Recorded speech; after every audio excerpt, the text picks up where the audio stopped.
اللهم صل وسلم وبارك عليه وعلى آله يا رب بالمصطفى بلغ مقاصدنا واغفر لنا ما مضى يا واسع الكرم. اللهم صل وسلم وبارك عليه وعلى آله. اللهم صل وسلم اللهم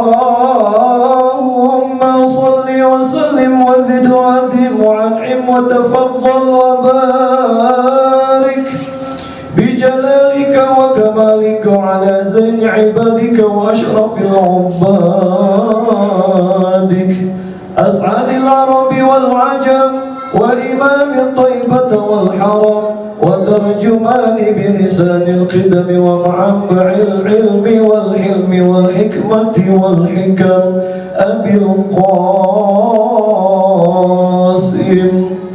سيدنا وحبيبنا وشفيعنا ومولانا محمد صلى الله عليه وسلم. زده شرفا يا رب، زده شرفا يا رب، زده شرفا يا رب، وكرما وتعظيما ورفعة ومهابة وبرا. ورضي الله تبارك وتعالى عن ذوي الفخر العلي وقدر جلي ساداتنا وأئمتنا وموالينا أبي بكر وعمر وعثمان وعلي، وعن بقية الصحابة وقرابة رسول الله صلى الله عليه وعليهم أجمعين، والحمد لله رب العالمين. السلام عليكم ورحمة الله وبركاته. الحمد لله رب العالمين، والصلاة والسلام على أشرف الأنبياء والمرسلين سيدنا ومولانا محمد وعلى آله وصحبه أجمعين. أما بعد، عافاني الله وإياكم أجمعين. اللهم اجعل هذا اجتماعا تاما خالصا مخلصا لوجهك وسببا لنيل مرضاتك بجاه سيد المرسلين وإمام المتقين سيدنا ومولانا محمد وعلى آله وصحبه أجمعين، والحمد لله رب العالمين. الفاتحة إلى حضرة النبي المصطفى رسول الله صلى الله عليه وسلم وعلى آله وأزواجه وذرياته وأهل بيته الكرام، خصوصا جميع مشايخنا في الدين وجميع مشايخ هذه البلدة أجمعين وجميع مشايخنا ومربي أرواحنا الذي تعلمنا معهم وصولهم وفروعهم، ونخص خصوصا من روح مؤلف هذا الكتاب. إن الله تعالى يولي درجاتهم في الجنة ويعيد عليهم بركاتهم وأسرارهم وأنوارهم وعلومهم ونفعاتهم في الدين والدنيا والآخرة. الفاتحة. أعوذ بالله من الشيطان الرجيم. بسم الله الرحمن الرحيم. الحمد لله رب العالمين الرحمن الرحيم مالك يوم الدين. إياك نعبد وإياك نستعين اهدنا الصراط المستقيم صراط الذين أنعمت عليهم غير المغضوب عليهم ولا الضالين آمين. قال المؤلف رحمه الله ونفعنا به وببركة علومه في الدارين آمين. قال رب اشرح لي صدري ويسر لي أمري واحلل عقدة من لساني يفقهوا قولي. بسم الله الرحمن الرحيم.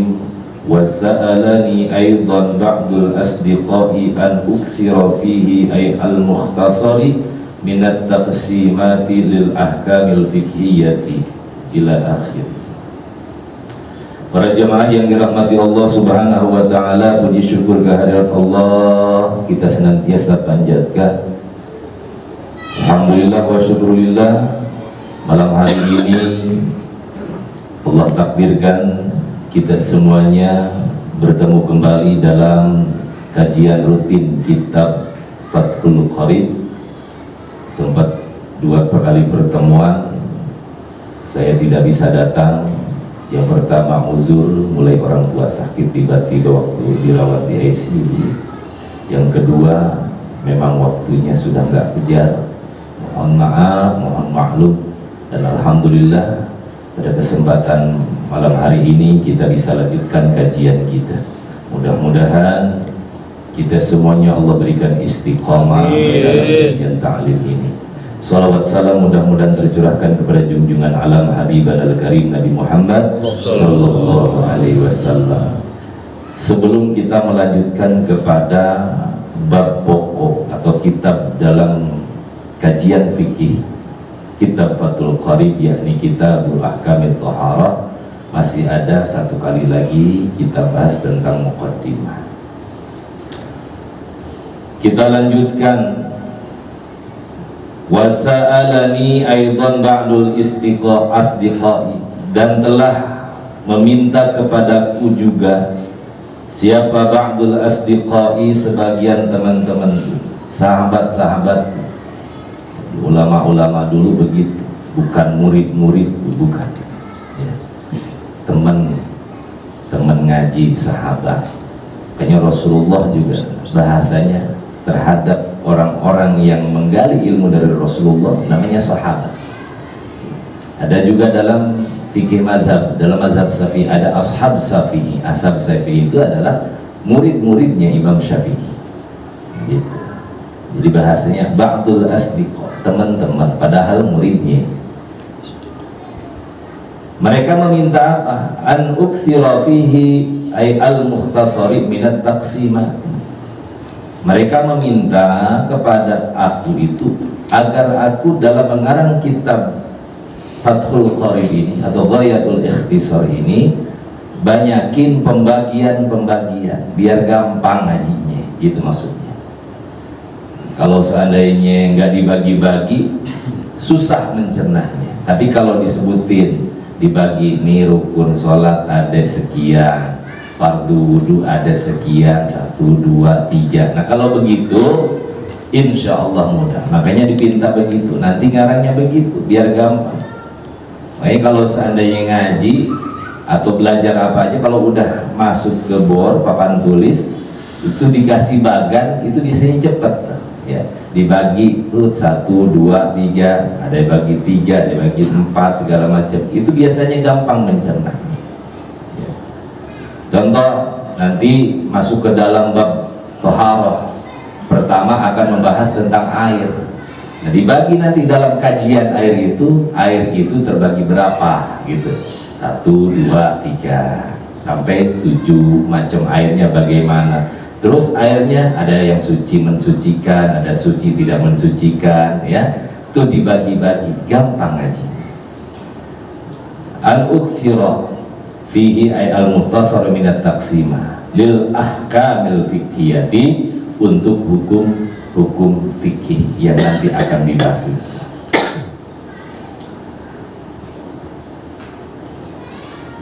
Wa min hasrib ayat doktin, dan daripada patokannya ya, batas-batasnya, dalam artian definisi-definisi, pengertian-pengertian satu persatu. Contoh seperti air dibagi berapa ya, atau macam-macam air ada berapa. Contoh ada air mutlak, apa air mutlak itu? Nanti ada lagi air mustakmal, apa air mustakmal itu? Nah di situ minta diberikan definisi yang jelas tentang air.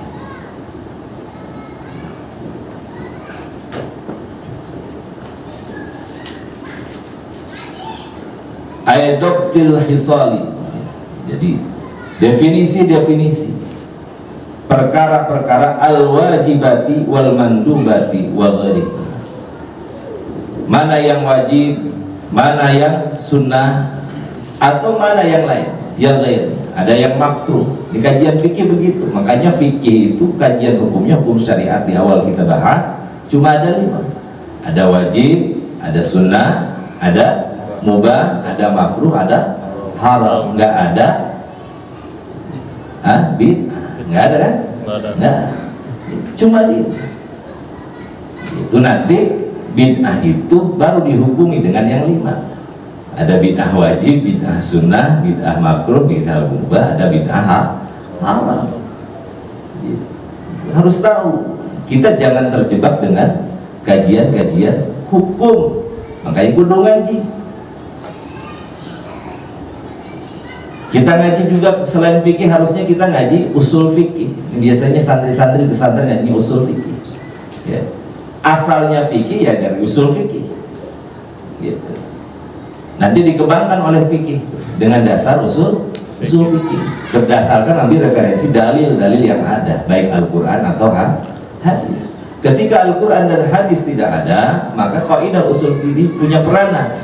Maka disitulah ada ijma para ulama. Ya, ketika ijma para ulama tidak ketemu, maka qiyas akan berlaku. Begitu, qiyas menyamaratakan atau menyamakan hukum yang ada sekarang itu dengan hukum yang dulu. Ya, dulu para ulama ijmanya ini menghukumi ini seperti ini misal. Sekarang ini perkara baru. Kayak dulu kan ini HP nggak ada kan? Ada nggak? Ada. Udah ada hukumnya nggak? Belum ada. Apalagi Quran atau hadis kan gitu.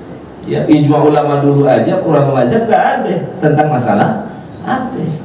Maka nanti di situ, ya, ini HP ini adalah sebuah alat, berarti menghukumi alat. Nah, timbul kaidah apa? Al-alatu la tunatu bil hukmi. Alat itu tidak terkena hukum. Tergantung apa? Tergantung penggunaannya nanti. Apa itu digunakannya itu HP?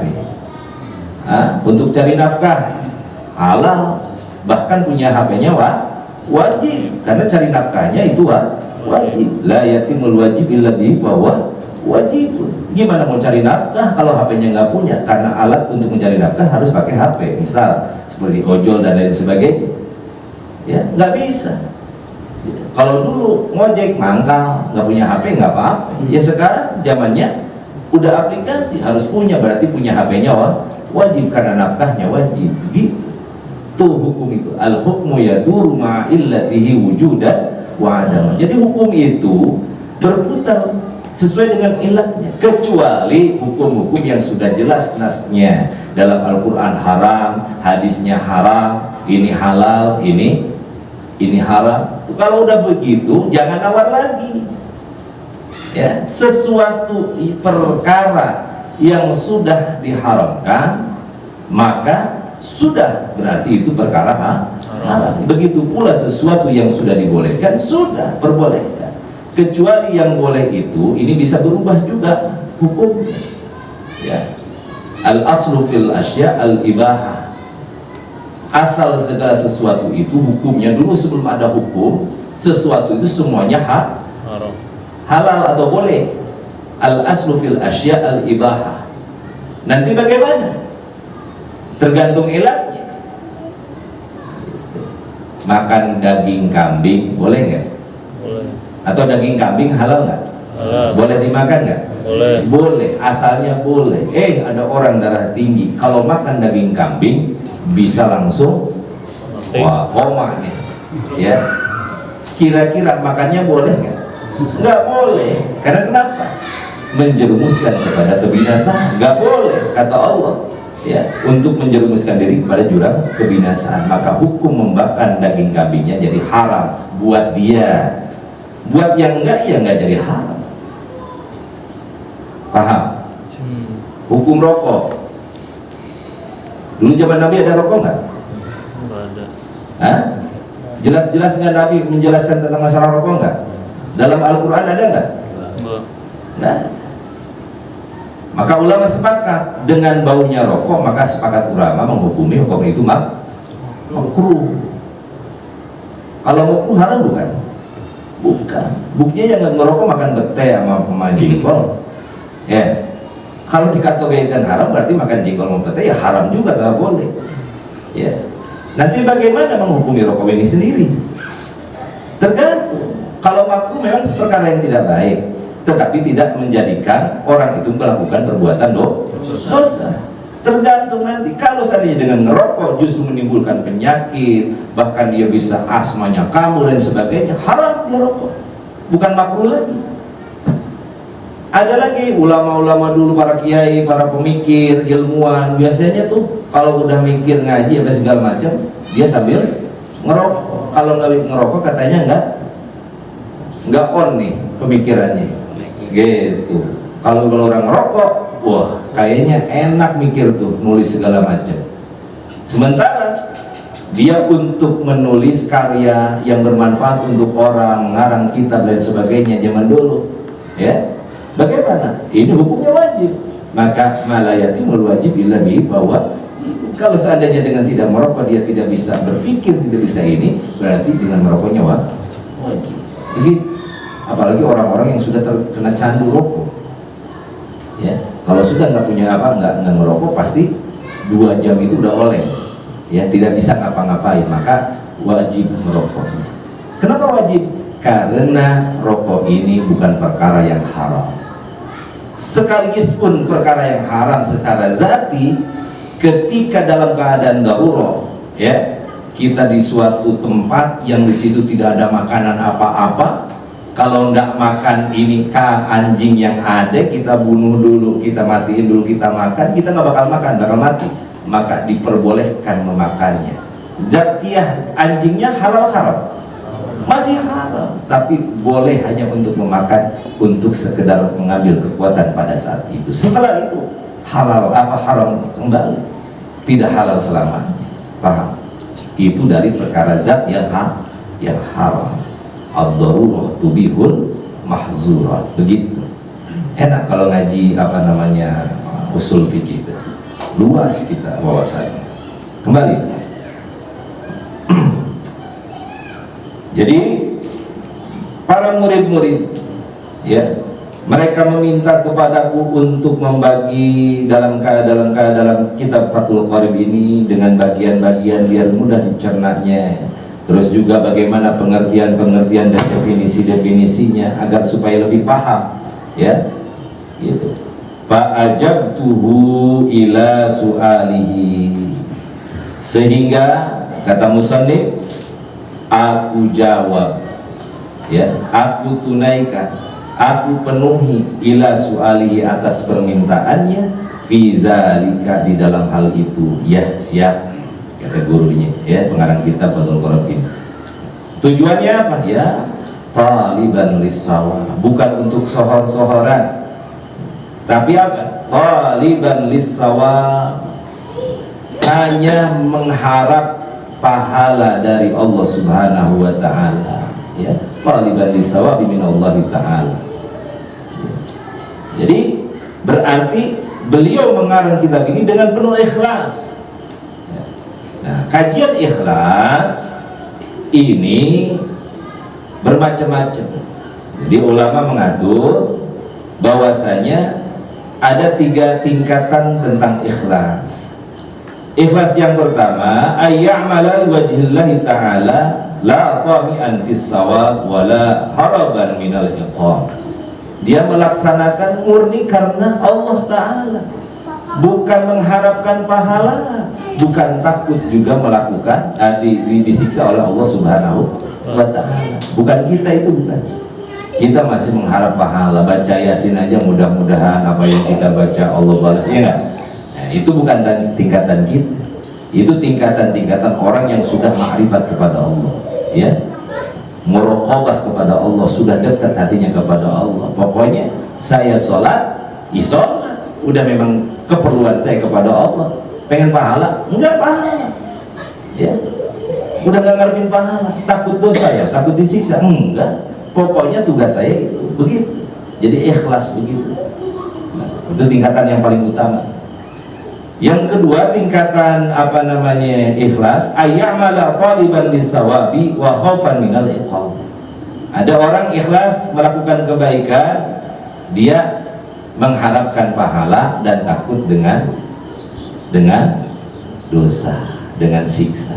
Nah, kita datang tingkatan kedua, pengen pahala takut disiksa, takut neraka, pengen surga takut neraka. Ada lagi yang ketiga nih ya, ayyamala li tahsilid dunya kaman yaqra'u suratal waqi'ah lil ghina. Ini kita juga, dia beramal baik, melakukan kebaikan, tapi harapannya bukan pahala lagi, pengennya urusan dunia. Sedekah, barangkali ntar bisnisnya gol, ya. Baca waqiah tiap hari, mudah-mudahan Allah jadiin saya orang kaya. Suka begitu, suka. Salat duha sebelum kerja, biar apa? Biar rezekinya ngalir. Itu tingkatan paling rendah ya, kita dah itu ya gitu. Nah, mudah-mudahan ke depan itu udah nggak ada lagi ya, karena janji Allah apa yang dikatakan Rasulullah udah otomatis, sudah yakin, nggak perlu diniatin sama kita, nggak perlu diharapin, insya Allah Allah tunaikan ya. Cuma ya kita, namanya kita orang awam, tingkatan masih di bawah, nggak apa-apa. Apakah itu tidak ikhlas? Ikhlas masih dalam kategori ikhlas gitu. Faiza amila riya wa sum'ah kana haraman alaih. Nah, beda kalau kita berbuat untuk riya. Kalau sodakoh tujuan minta pahala, sodakoh tujuan biar mancing rezeki yang lain, masih boleh, masih dibilang ikhlas. Tapi kalau udah pengen biar orang-orang tahu kalau aneh ngasih sekian nih, nah udah riya nih. Kalau udah begitu tuh kana haram, berarti sudah nggak ikhlas. Hati-hati, kalau kita masih ngarepin balasan dari Allah berbentuk balasan kebaikan dunia, itu masih masuk kategori ikhlas. Kalau masih ngarepin pahala, takut dengan dosa, dengan siksa, masih ikhlas. Apalagi kita nggak ngarep apa-apa, udah karena Allah aja, itu ikhlas tingkatan tinggi. Tapi kalau sudah ngarepin pujian orang karena riya, ya pokoknya pujian-pujian, pamer, ya segala macam, itu sudah tidak ada nilai ikhlasnya di mata Allah Subhanahu wa Ta'ala. Hilang itu. Kalau masih ada kemarin begitu tuh, yuk kita hilangin. Minimal kita ngarepin urusan dunia aja deh, Allah kasih lebih barokah lagi, begitu.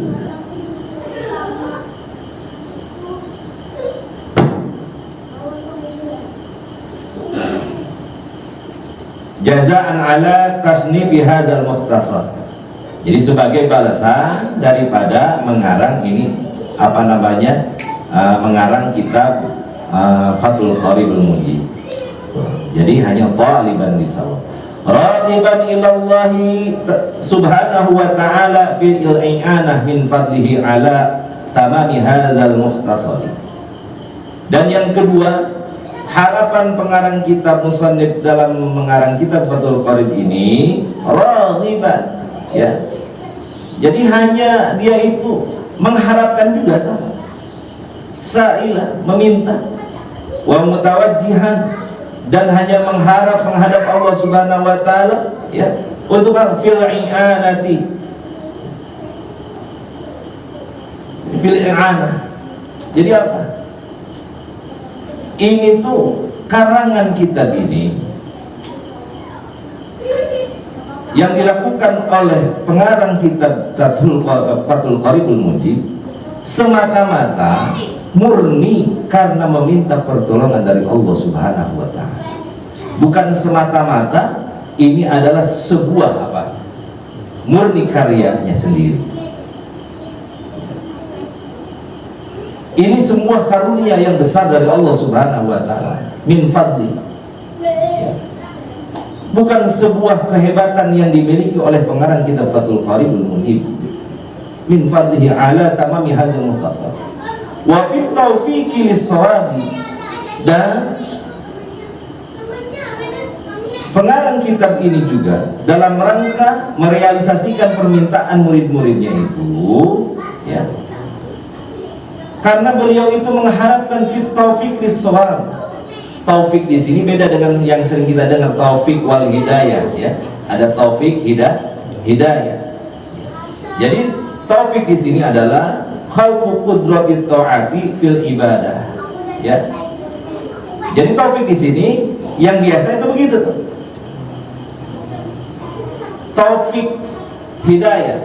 Taufik Allah itu adalah Allah menciptakan sebuah kekuatan untuk melakukan sebuah taat di dalam ibadah, dan juga watashili sabilil khairi ilaih, dan mempermudah untuk melakukan kebaikan. Itu namanya taufik yang seperti biasa kita dengar. Nah, taufik yang di sini yakni Allah berikan kemudahan ayyazkura al-ahkama muwafiqatan liswabi. Jadi Allah memberikan kemudahan dalam menyebutkan hukum-hukum yang sesuai dengan sesuatu hukum Allah yang benar. Jadi dalam kitab ini ya, pengarang kitab Fathul Qarib meminta kepada Allah, Allah berikan taufik. Taufik itu bukan melakukan amal baik, bukan, tetapi karangan kitab ini mudah-mudahan Allah berikan kesesuaian dengan hukum Allah yang sebenarnya. Begitu. Wa huwa bidul khata'i. Jadi aswab itu adalah lawannya khata', salah. Jadi musannif mengharapkan pertolongan Allah untuk beliau dalam mengarang ini supaya benar apa yang terkandung dalam karangan kitabnya. Jangan sampai ada yang salah dan bertentangan dengan hukum-hukum Allah Subhanahu wa ta'ala. Annahu ta'ala ala man yasha'u, sesungguhnya Allah ta'ala atas segala sesuatu, yasha'u ay yuridu, Allah itu yang menghendaki. Begini, wallahu ala kulli syai'in qadir. Ini sering kita dengar ayat seperti itu. Syai' ala syai'in qadir, atau alama yasha. Yasha itu ya yuridu. Ketika berbicara tentang yuridu berarti Allah berkehendak, berarti Allah mempunyai sifat iradah. Kita kembali kepada kajian tauhid. Apa itu iradah? Al iradatu sifatun wujudiyatun qa'imatun bi dzati ta'ala tukhassisu al mumkina bi ba'di ma yajuzu alaihi kal wujudi wal adami wal bayadi was sawadi wal ilmi wal jahli wal ghina wal faqri wa ghairi dzalika. Jadi Allah itu adalah zat yang menghendaki segala sesuatu. Allah mempunyai sifat iradah. Apa sifat iradah? Iradah itu adalah sebuah sifat yang wajib adanya pada zat Allah Ta'ala, yang mana dengan iradatnya Allah Ta'ala tukhassisu al-mumkinah, Allah menciptakan sesuatu yang mungkin, karena Allah tidak menciptakan sesuatu yang mustahil. Apa sesuatu yang mustahil? Maaf, kalau diibaratkan ini adalah ada sebuah botol, tutupnya dibuka, terus ada telur sebesar ini atau sebesar ini. Kira-kira telur ini bisa masuk nggak ke dalam botol? Mustahil. Secara hukum akli, ini mustahil akli ya. Kalau kitab tauhid itu kajiannya akal. Mustahil benda yang besar akan masuk ke dalam lubang yang kecil. Mustahil. Nah, Allah tidak akan menciptakan begitu sampai kamu. Berarti Allah tidak mampu memasukkan telur ke dalam botol itu. Tidak, karena itu ada sesuatu yang mustahil. Allah menciptakan atau bukan menciptakan, menjadikan siang dan malam berbarengan. Ya siang ya malam, kira-kira boleh atau mungkin dia? Tidak mungkin. Ketika siang berarti bukan malam. Ketika sekarang malam bukan siang. Tidak akan kumpul yang namanya siang dan malam. Ya siang ya malam, nggak ada. Itu mustahil namanya. Terus bagaimana sekarang? Orang bisa masukin telur ke dalam botol? Ada? Ada nggak? Sulap. Iya, mau sulap apa? Masa Allah kagak mampu, orang aja mampu? Nah, ya kan? Pertanyaannya, itu telur bisa masuk ke dalam botol, kenapa? Boleh jadi Allah besarkan lubang botolnya sehingga telurnya masuk, atau Allah berikan lentur itu telur sehingga dia itu fleksibel masuk ke dalam botol. Betul? Kalau dalam keadaan utuh, keras, telur seperti ini masuk ke dalam lubang yang kecil, nggak bakal masuk karena itu mustahil akli namanya. Makanya Allah menciptakan sesuatu yang mungkin. Sesuatu yang mungkin ini apa yang Allah kehendaki terhadap makhluk-makhluknya? Ya. Seperti kal wujudi wal adami. Allah boleh atau bisa saja menghendaki ada, menghendaki tidak ada. Ada hujan, ada tidak hujan. Kehendak Allah. Makanya kita nggak ada kuasa. Lihat tuh, saya bikin kagak hujan nih hari ini. Nggak ada. Karena yang sejatinya memberikan hujan atau yang tidak memberikan hujan itu adalah Allah. Terus ada orang yang bisa katanya menjadi pawang hujan, itu bukan dia, tetapi Allah dia mengadakan. Ustaz Ali ada sekarang, udah kehendak Allah. Tapi kalau seandainya pada saat dulu, ya Allah menghendaki Ustaz Ali nggak ada, boleh nggak buat Allah? Boleh. Allah mengadakan atau meniadakan. Begitu juga wal bayad was sawad, Allah boleh menciptakan hitam atau putih. Nggak bisa dikumpulkan antara hitam dan putih. Ya hitam, ya putih, nggak bisa. Pasti bahasanya bukan hitam putih. Bisa coklat, ya, bisa abu-abu dan lain sebagainya. Tidak ada yang hitam, ya putih, tidak. Kalau hitam, ya hitam. Kalau putih, ya putih. Kalau ada, nggak ada. Ini HP ada nggak? Ada. Nggak mungkin ada nggak ada. Ya ada mah ada, berarti yang tidak ada itu tidak ada. Paham? Itu kehendak Allah. Makanya kita hidup juga sama. Nggak usah kita itu pusing karena Allah maha menghendaki. Boleh jadi Allah juga menghendaki kita memberikan ilmu atau jahil. Kita paham agama atau tidak paham agama. Tugas kita belajar. Karena ada perintah dari Allah. Mau jadi ustaz mau kagak, itu urusan Allah. Mau pinter atau kagak, ngerti apa kagak, itu urusan Allah. Karena hakikat yang memberikan pengertian adalah Allah. Tugas kita ngaji. Ngaji udah 10 tahun baca Quran kagak bisa-bisa, kagak bakal dituntut sama Allah. Yang penting ngaji. Ada orang kagak bisa ngaji kagak. Ini ya bakal dituntut karena Allah menyuruhnya nyuruh ngaji, nyuruh belajar fikih kagak ngerti, niat aja salah mulu, sholatnya begitu aja, ngaji. Bukan kewajiban Allah untuk menjadikan orang dia itu ngerti, tapi kewajiban kita adalah belajar. Ya. Allah nanti menentukan, oh kamu harus ngerti ini, kamu harus bisa ini. Itu adalah Allah yang memberikan.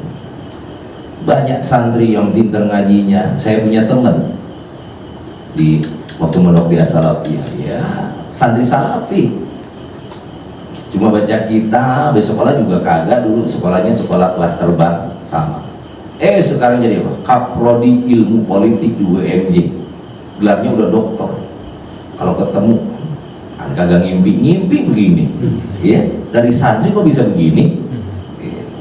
Kalau ada yang UMJ boleh tuh, Dokter Husni Hasanuddin itu kawan saya, ya. Kirain saya mau jadi kiai, jadi ustaz, mau jadi kapro ilmu politik lagi katanya begitu.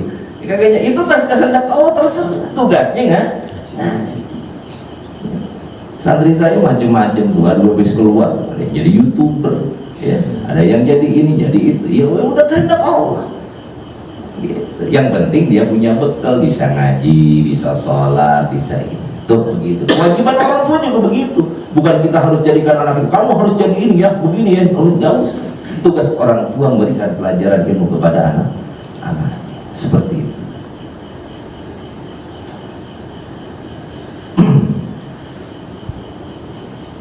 Wa bi'ibadihi, Dan kepada hamba-hambanya Allah subhanahu ala ma yasha'u qadirun. Ala ma yasha' itu sifat iradah. Allah berkehendak, yuridu. Qadirun, Allah kuasa, berarti Allah mempunyai sifat kudrah. Apa itu kudrah? Kudrah itu adalah sifatun wujudiyatun qaimatun bi dzatihi ta'ala ya'ti biha al-ijadu kullu mumkinin wa idamuhu ala wifqil iradah. Yaitu iradat Allah, kudrat Allah itu adalah mendatangkan atau merealisasikan, ya, dengan sifat kudratnya Allah subhanahu wa ta'ala setiap sesuatu yang mungkin, baik itu mengadakan atau meniadakan sesuai dengan kehendak Allah. Tadi Allah punya iradah, ya, kata Allah, misal ini mah untuk ahli takribil fahmi aja, kata Allah, saya pengen hujan nih, gitu. Allah turunkan hujan. Nah, itu adalah kudratnya Allah. Karena nanti kalau dalam kajian ilmu tauhid ada ta'alluq, ya, ada ta'alluq sifat kudrah, sifat iradah, itu ta'alluq namanya. Gitu. Kayak kita ada namanya ada tanzizi qadim, ya, tanzizi hadis, gitu, dan lain sebagainya. Banyak banget dalam ilmu tauhid. Jadi kemampuan Allah mengadakan atau meniadakan, ya, merealisasikan sesuatu yang dikehendakinya, itu kudrah. Kalau kita kan nggak seperti Allah, punya keinginan tapi banyak nggak ada realisasinya. Pengen begini kagak jadi, pengen kaya kagak kaya, begitu. Kita mah cuma pengen dong. Kalau Allah kalau udah punya pengen, innama amruhu idza arada syai'an ayyakula lahu kun fayakun. Itu kudrat iradatnya Allah, ya. Jangan macam-macam sama Allah. Jadi sebentar aja kalau Allah berkehendak, angin beliung, buahnya datang udah. Suruh malaikat tuh turunin sono, ya udah turun.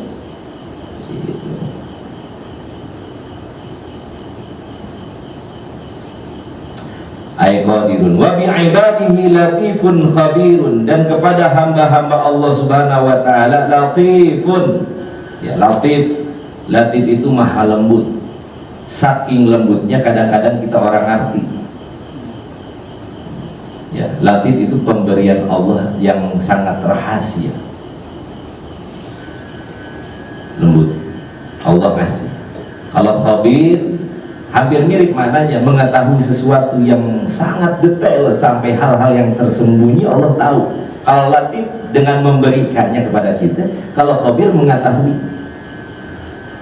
Contoh gini, kita kadang kagak ngerti dengan hidup kita, mau getol ke masjid kok ujian makin datang aja, ekonomi makin sulit. Latifnya Allah begitu. Makanya orang yang muridan latif, ya latif, ujiannya banyak banget biasanya. Lihat Nabi Yusuf alaihissalam. Tapi yang diharapkan bukan sekarang, endingnya. Nabi Yusuf dari awal oleh saudaranya dimusuhi kan? Ya, udah dimusuhi, ceburin. Ujian pertama diceburin ke dalam sumur. Ujian kedua dijual jadi budak. Ujian ketiga apa? Dituduh berzina. Ya. Ujian keempat mau dibunuh. Ya. Ujian kelima apa? Akhirnya endingnya Nabi Yusuf jadi jerah. Endingnya saat kita diuji kadang kita nggak paham. Makanya ketika diuji jangan sampai kita bersuuzon kepada Allah Subhanahu wa ta'ala. Karena hakikat ujian itu Allah akan menaikkan derajat kita. Cuma kebanyakan di antara kita nggak siap untuk diuji, pengennya naik derajat terus, naik level mau, kalau diuji nggak mau. Apalagi kalau seandainya kita saksikan guru-guru kita, kiai-kiai sepuh kita, yang kita lihat kan sekarang, ya. Kita nggak tahu dulu ujian seperti apa, ketika mondoknya bagaimana, setelah mondoknya bagaimana, merintis untuk membangun pondoknya bagaimana. Kita nggak tahu itu. Yang kita lihat sekarang guru kita sudah jamaahnya banyak, ya, hartanya banyak, pesantrennya besar, ininya ini. Kita taunya begitu, kita langsung pengen begitu, nggak mau melewati proses. Nah, kehidupan kita ini selalu Allah berikan sesuatu yang kita kadang tidak paham, kadang baik, kadang tidak mengenakan, karena Allah mempunyai sifat latif terhadap hamba-hambanya. Wa bi'ibadihi latif. Jadi secara detail, kenapa Allah berikan itu? Karena Allah tahu nanti kamu begini. Secara detail Allah tahu, kitanya yang tidak paham. Kita doa tiap malam, ya, udah bertahun-tahun kagak dikabulin menurut kita. Ya, padahal Allah kasihnya ini dulu. Kenapa? Karena Allah tahu nih tahapannya begini. Kalau langsung saya begini, saya kasih begini, nanti repot. Makanya Allah tahu tuh latif dengan sifat lemah lembut. Makanya perintahnya kepada kita disuruh untuk selalu husnuzon kepada Allah. Jeleknya kita suuzon mulu. Khabir. Nah, Allah juga waspada, mengetahui secara detail, baik yang nampak atau yang tidak nampak, yang tidak rahasia atau yang tersembunyi yang rahasia. Khabar, khabir, selalu mengetahui apa yang kita lakukan, apa yang ada dalam hati kita. Kalau kita memang tidak tahu, hati orang nggak tahu, tapi ingat Allah selalu mengawasi kita. Ya, hati-hati dengan hati kita. Belajar kita manage hati kita. Jangan kita berpenampilan orang baik tetapi hatinya rusak. Janganlah kita menjadi orang yang bermuka dua, kan gitu ya. Di depan kita baik, hatinya busuk. Jangan. Ayatul munafiqina salasun. Di antara ciri-ciri orang yang munafik ada 3. Idza hadasa kadzaba, kalau ngomong dusta mulu. Di depan ngomong begini, belakang maka gak padahal. Wa idza wa'ada akhlafa, kalau seandainya dia berjanji dusta, ya padahal kagak, ingkar lagi. Wa idza tumina khana, kalau diamanati dia khianat. Apakah kita termasuk itu? Kalau termasuk berarti kita termasuk golongan munafik. Orang munafik itu lebih dibenci sama Allah Subhanahu wa taala, karena orang munafik ini adalah musuh dalam selimut dia. Orang kafir jelas dengan kekafirannya, tetapi orang munafik bisa menyembunyikan kebencian dan kekafirannya dengan kedok-kedoknya. Ya, bermuka dua, nggak boleh. Normal aja. Kita hidup nggak butuh penilaian orang lain. Kita hidup nggak butuh pujian orang lain. Kita hidup hanya membutuhkan keridhaan Allah Subhanahu wa taala. Ngaji kita karena Allah, ya. Kalau sudah tujuan mungkin karena ustadznya, nah udah tadi timbulnya ria, hancur lebur tuh pahala. Masih mending kalau pengen tujuannya mudah-mudahan saya ngaji bisa baca kitab, pengen pinter ngaji, masih mending. Tapi kalau udah aduh kagak ngaji, malu sama ustadz kalau kagak ngaji, udah karena ustadz nggak ada nilai. Paham? Jadi ngaji jangan karena ustadz gitu. Karena tujuannya lebih baik karena pahala, karena pengen pintar, itu masih masih dibilang ikhlas. Tapi kalau sudah tertuju kepada makhluk, penilaian makhluk, maka nilai keikhlasan di mata Allah sudah tidak ada. Ya, seperti itu. Lanjut dikit lagi dah. Wa bi ibadihi latifun khabirun bi ahwali ibadihi. Ya.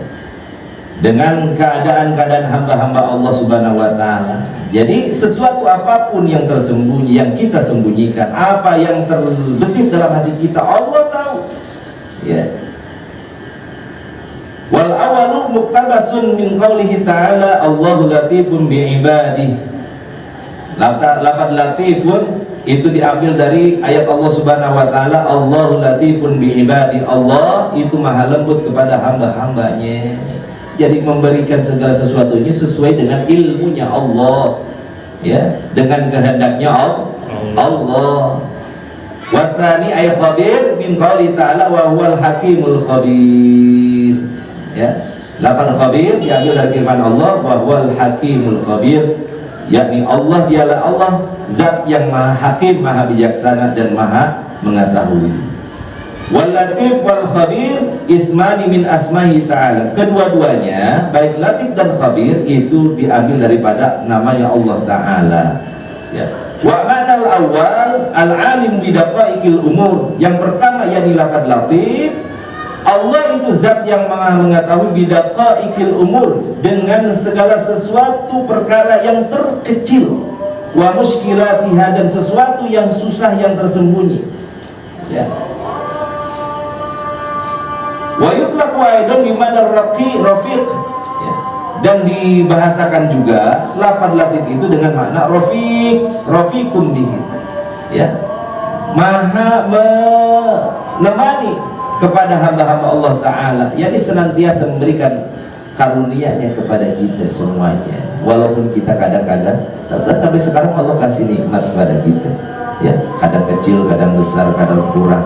Kita nggak tahu tuh rahasianya seperti itu. Yang pasti Allah mempunyai sifat latif, ya, rahasia-rahasia. Tugas kita adalah Wallahu ta'ala alimun bi ibadihi wa bi mawadi'i hawaijihim. Begitu juga dengan latifnya Allah dan khabirnya Allah, Allah mengetahui tempat-tempat kebutuhan mereka, ya, ya.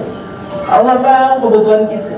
Bahkan kata guru saya sebagian nggak tahu bencana atau apa, udah doa jangan panjang-panjang. Ya Allah, Engkau tahu apa yang saya butuhin. Udah begitu aja, katanya. Nggak boleh panjang-panjang. Allah, saya begini diceritain. Udah kagak cerita juga Allah tahu begitu. Banyakin aja zikir dulu, yang penting tuh, ya, wirid dulu, sholatnya banyakin, doanya singkat aja. Begitu guru saya, nggak tahu benar atau bercanda kan, ya. Gitu. Yang dibanyakin zikirnya, sholatnya, sholawatnya, segala macam, baru doanya Allah, Engkau tahu apa yang aku butuhkan. Udah segitu doang. Yang penting sebelumnya banyak, sholawat 1000, sholatnya ya begitu dah. Wa makna tsani qaribun minal makna awal, ya. Makna khabir dan latif itu sama. Jadi tak perbedaannya bagaimana? Kalau latif, Allah itu memberikan segala sesuatu dari yang mulai kita paham sampai yang kita tidak paham, ya. Dalam artian tersembunyi rahasia. Maksudnya Allah berikan ujian kepada kita, apa maksudnya? Kita nggak paham, ya. Tahu-taunya nanti ini, oh gitu, baru terjawab setelah sekian tahun kemudian baru, oh. Nah, makanya ketika diuji, kita jangan pernah bersuuzon kepada Allah Subhanahu wa Ta'ala. Tugas kita terus melakukan kebaikan udah seperti itu. Jadi, kalau khabir, Allah mengetahui dengan ilmunya Allah, ya. Dari hal yang terkecil yang kita pun sendiri tidak paham, Allah sudah paham dan Allah tahu. Dan ketika Allah tahu, maka dengan latifnya Allah akan berikan sesuatu yang tidak paham. Begitu. Wa yuqalu khabartu asyai'a akhbaruhu fa ana bi khabirun ay alimun, ya. Jadi sehingga dikatakan khabarat asyai'u akhbaruhu fa ana bi khabir. Ini makna daripada khabir yang diambil daripada kaidah ilmu sharafnya seperti itu. Jadi intinya tadi, ya, kita ambil kesimpulan bahwasanya Allah itu adalah zat yang maha menghendaki dengan sifat iradatnya. Jadi segala sesuatunya kehendak Allah. Ketika Allah sudah berkehendak, maka Allah pun punya kemampuan untuk merealisasikan kehendaknya, keinginannya. Bukan seperti makhluk kita, ya, keinginan banyak tapi nggak mampu. Pengen 3 atau juga diomelin, begitu, ya. Keinginan kita. Tapi kalau Allah, gitu, kalau udah pengen begini pasti terjadi. Innama amruhu idza arada syai'an ayyaqula lahu kun fayakun. Begitu juga Allah ketika sudah menghendaki sesuatu, Allah pun tahu apa yang harus diberikan kepada hamba-hambanya.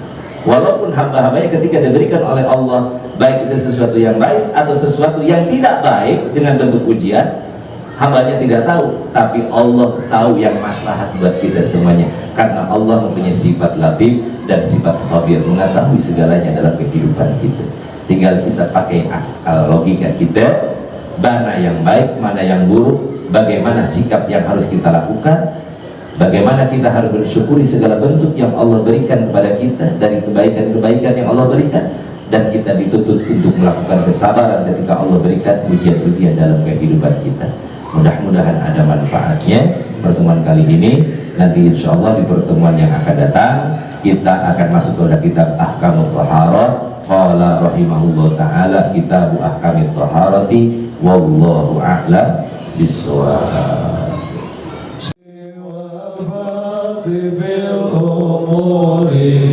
وحماقة الحبور وصلاة الله دواما وسلامه تماما على من يجيء إماما ولأنبياء ختاما وعلى الآل الكرام وأصحابك النجوم في قدوة المرام للعرب والعجم يا ربنا اعترفنا بأننا اعترفنا وإننا أشرفنا وعلى لظى أشرفنا فتب علينا توبة تغسل كل حوبة واستر لنا العورات وآمن الروعات واغفر لوالدينا ربي ومولودينا والأهل والإخوان وسائر الخلان وكل ذي محبة أو جيرة أو صحبة والمسلمين أجمع آمين ربي يسمع فضلا وجودا منا لا باكتساب